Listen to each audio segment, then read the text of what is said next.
So that was Fürstenau, number 22. Let's get that here. And, well, first of all, thank you ever so much to Elizabeth Walker for inviting me to do this again, because we did the BAME challenge a few months ago. Well, actually, probably a year ago now. How time flies. And so it was really, really nice to get to do this project one more time. And this is number 22, as I said. You know, all of these studies, they're completely new to me. I haven't even heard of them before. So it was really nice to get to look through this particular one and see how involved it actually is. I thought I'd give you a few pointers of things I came across, and maybe that'll help if you're looking at this one too. The first thing you'll notice is that there's a lot of notes, and it really is kind of one of those relentless studies. I guess the biggest challenge for me was not sort of giving in to the tendency to just play all the notes and forget about music. It's a study, but I like to think that most studies can be put on a concert stage, so that means they have to sound at least a little bit interesting. And so the challenge for me was trying to find some musical things in this. And I will say there seems to be very few. Although this is new to me, so it might actually be better if I let it sit for a while and I'll discover new things. That's how it works with me. Anyway, so one of the technical challenges, besides playing all the notes, we'll take that as a given. You just have to learn the notes. But breathing comes into play. There's not a lot of spots. It's especially a challenge if you're trying to do it in a sort of an inconspicuous way. And when I say inconspicuous, I don't mean trying to really hide breaths so much. I think of the breath as a musical thing. And so making it inconspicuous means making it a part of the phrase.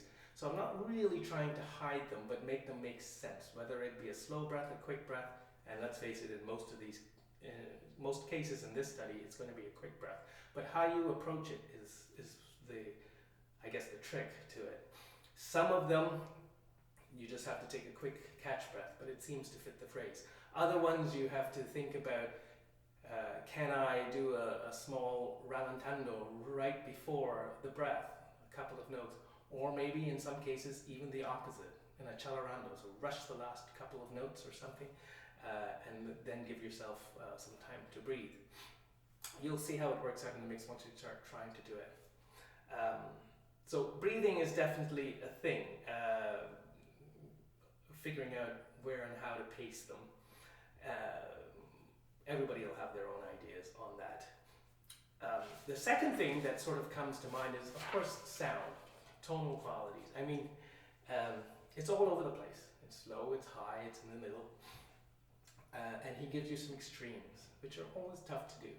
So as you see, the beginning has this theme, this cadenza-like theme, starts off fortissimo on a low D. And that's always a challenge. Sometimes I think, why couldn't it be an E flat? You know, they speak better on the flute, at least on my flute. D is, well, it's right up there with the hard thing to do, if it's going to be a fortissimo thing. But the thing to realize, I think, is that oftentimes we flute players fall into the trap of trying to force the sound down there to get it bigger. When in actual fact, in order to get it seeming larger, you want it to resonate more, which means laying back, relaxing, taking as much space as you can. And I don't mean space by forcing it open, just be normal. So if you can think of the beginning, for instance, as not an attack, but of that sort of thing, because that's going to run the risk of cracking, just play it.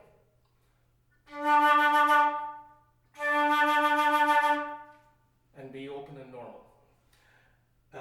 Later on it comes in again. I mean, that theme comes back over and over and over. So I find it's easier if you've already been playing a while and you're warmed up, rather than the very first thing as it has here. So that's one challenge. But do try and experiment with laying back and letting the flute resonate rather than trying to make it do something. Of course, the second thing in relation to sound is dynamics. There's lots of different dynamics here. You have fortissimos, you have pianissimos. It's incredible, the range. So you want to be able to find the right way to support that sound. And I always try and get through these things without saying the word support. It gives the wrong idea, I think. So forget I said support. But you want to find a way that the air can let you accomplish these things. So for instance, I'm just picking a spot here. On the last page in the actual cadenza, which is bar 120, 121, all that kind of stuff. You've done all this crazy, brash, loud business, and then you have to come and be delicate. That's a very difficult thing to do. And what you want to do is make sure that the embouchure is flexible enough so that you can accomplish these things. Now, when you're practicing it, I would do a kind of an octave slur exercise, just to help you out a little bit. It doesn't matter what the notes are. It could be anything. So let's just say I'll take an A, for instance. Now, I'm keeping the air exactly the same, regardless of which octave I'm in, but I'm just trying to shape the upper one a little bit, just a very little bit, with the middle of my embouchure. Now, it may not be the middle of your embouchure for you, but wherever it is that you feel the most control, that's where you go to. And get down to very small amount, the most you can try.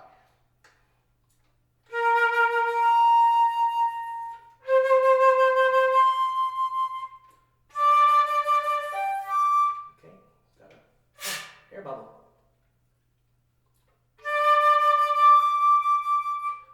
Till you finally get to an F sharp and an A. And that's very far forward, but not tense. So that's the trick. I think learning to play softly in the upper register is a sort of a psychological thing more than a physical thing. We can do the movement of the motion of the embouchure, that's no problem. The trick is it's really in our head, because we want to tighten up and make a small sound, make a small hole and all that kind of stuff, and it just leads to all sorts of problems. So I would start with just doing an octave exercise, both same dynamic, no matter what, and then gradually tapering the top off. This is kind of an abridged explanation, really. The process takes a while to learn the control. But at the top, the embouchure is very gentle. It's almost like a kiss, if you will. And so I try to always remember that the air is always as if I was playing forte, if you will. And the embouchure does the pianissimo. See? So those are for the quick explanation of the dynamic changes. Now at the very end, he gives you this double forte in the low register, noodly stuff, this.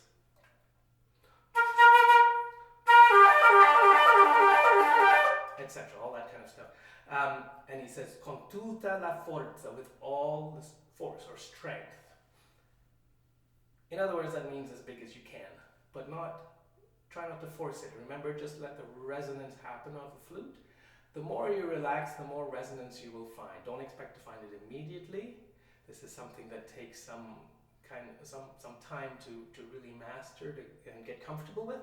And I always think of when it's loud or strong, I think of spreading this way and using less effort. And when I'm playing pianissimo or something softer, I'm more forward, both here and in my attention. That brings in to mind something that works for me, which is basically the pressure of the flute against the chin here, or in that little divot, whatever the name of that is. I try to use very, very little pressure. I'm basically just touching. So that gives me the ability to move my lips any which way I feel like I need to at the time. The nice part about that is that, of course, when you're saying, okay, play softly, so your jaw comes forward or whatever, it's too many things for me to think about. So if I'm already very relaxed here, then it's almost as if your body just does it automatically. But by moving the lips forward a little bit, everything else that needs to happen happens at the same time. Okay, that's enough about sound.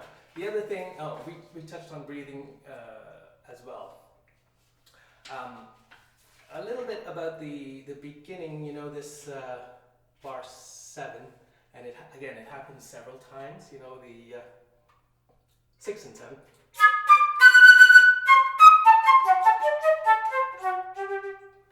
Now, it's interesting, you can tongue it very dry.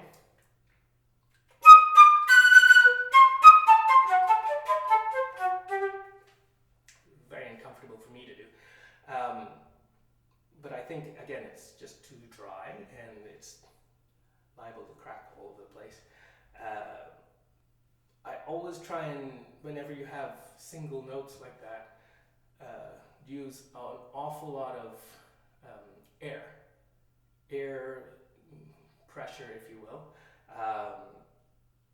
And it reminds me of, you know, the sort of tonguing that Rampal used to talk about, that it must have life. And in actual fact, when I'm doing that,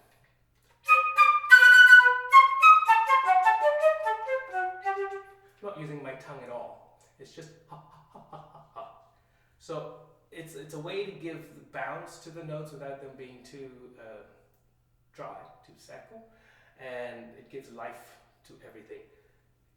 Once you get the hang of it, it will be so much better, but you'll probably get frustrated at the beginning. So if you're practicing that for the first time, just pick an easy note for you to play, whatever that happens to be, something that speaks very easily.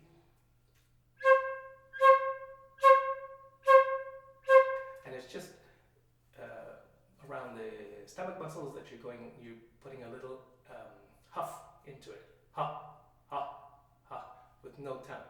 Then you can gradually increase the speed and go from note to note to note, and it becomes much easier after a while. But the results of that hard work are so amazing. So I had mentioned at the beginning just learning the notes. Yes, there's no way around that. We just need to learn all the notes. For the most part, you know, there's musical ideas. I mean, there's recapitulation, developments, and all that kind of stuff. You will see the themes coming back in here and there, once with a little variation. But there are some little tricks or traps to look out for around bar 40. That whole sort of line, it doesn't really follow a harmonic pattern that we might guess it should. He changes it ever so slightly, the devil. So when I was trying to sort of memorize it, was a spot that was always giving me problems because I'd end up going into a different key than what was actually here. So watch those things very carefully and practice them in a chunk in their own isolated way. What else was there? Oh yes, so speaking musically, you know, if you played it at the metronome marking of half note equals 80, it's fine. But we try and, or at least I'm trying not to keep it at 80 all the time because that's a little monotonous. And frankly, at that speed, it just sounds like a whole bunch of hectic for 4 minutes or whatever it is. So there are phrases in there, and phrases need to breathe back and forth. They need to move. Sometimes they're faster, sometimes it's slower. There's rallentando, there's rubato, and all that kind of stuff. So that's the fun part of any piece of music, is trying to figure out how to do those things. But for instance, the theme, you know, the main melody.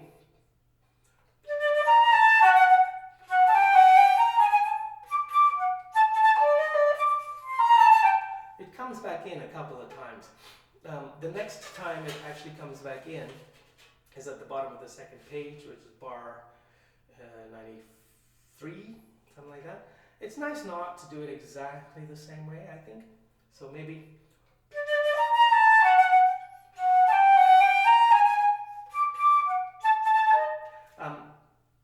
I just basically started it slower, you know, sort of the gypsy way. Just start it slow and get faster and faster. And then at the end it comes back in yet again with a little variation, but you can figure out a different way of doing that. It's just adds a little more interest to things when you get there. Now, in a study like this, don't be afraid to show off. It is pretty much, that's the purpose. So you really have to sort of go for it. And part of the energy that comes from doing a piece like this is from our vibrato. So you want to be able to make sure your vibrato is part of it. Why I say that is because many times on pieces with lots of notes, we forget to use any vibrato at all until we get to a long note, and all of a sudden it's la la la la la, and it kind of sounds a little strange to me, to my ears. I like to think about keeping some vibrato going throughout the whole thing. And for instance, you'll get parts like, let's say bar 29 and third, or 25 and 26. For instance, you have this. Okay, so I didn't add any vibrato there, but if you do, then it always seems to have a little shimmer of something behind it. You don't have to add a lot, it's just some motion in the background. I'm trying to find a better spot. Oh, any of these, for instance, you know, this is at the bottom of the first page.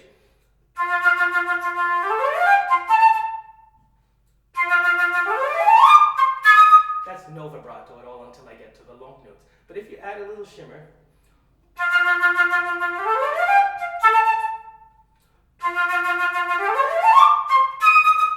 it's a very, very minor, subtle thing, but I think it fills in some more gaps, and it just sounds a little more rich and virtuosic than if you only put it on let's say, long or stationary notes. So I think that's really about it. You know, right at the end, you have to let her rip with both your dynamic and your virtuosic. Speaking of which, though, I'm using an awful lot of, let's say, alternate fingerings in this. It depends on the section and what I want to achieve. It's like, for instance, E flats, top E flats. You know, our usual all fingers down. I think I use that fingering for one of them. I'm not even sure at that. I think I do one of them. The rest of them, I have different ways of playing them depending on the musical idea or the color that I want to try and achieve. My most common one, of course, is just basically an A flat with the first trill key and your little finger at the bottom. It's a lovely kind of shimmery sound, but it's also, at least on my flute, it's more in tune. It's not as sharp. And for the last G natural of the piece, con tutta la forza, if I play it with the regular fingering, it'll liable to sound like an A flat. So I use, which is my F sharp without the thumb. I use that most of the time for all Gs. It's just easier to keep down in tune, and actually it has more color to it. So many of the top fingerings up there, I have 2 or 3 versions that I'll use depending on the situation of the kind of intensity or whatever that I want to achieve. So give that a try when you're experimenting with things. You might come across some colors that you really, really like. And there's no problem using them. And I think that's pretty much about it with this study. There's not really a lot of things to look at. It's just, you know, the main thing, of course, is just learn the notes and happy practicing. So I will see you guys all on the 24th of April, I think it is. Don't quote me, I'm just doing that off the top of my head, but it's sometime in April, toward the end of April. And hopefully we can get to hear everybody play through all of these fantastic etudes with all of my colleagues who've done it already, and the other 2 left to come at the very end. You know, they're all wonderful, and these were really, really nice pieces to discover. So thanks, Liz, once again, and now I'm going to practice the rest of them.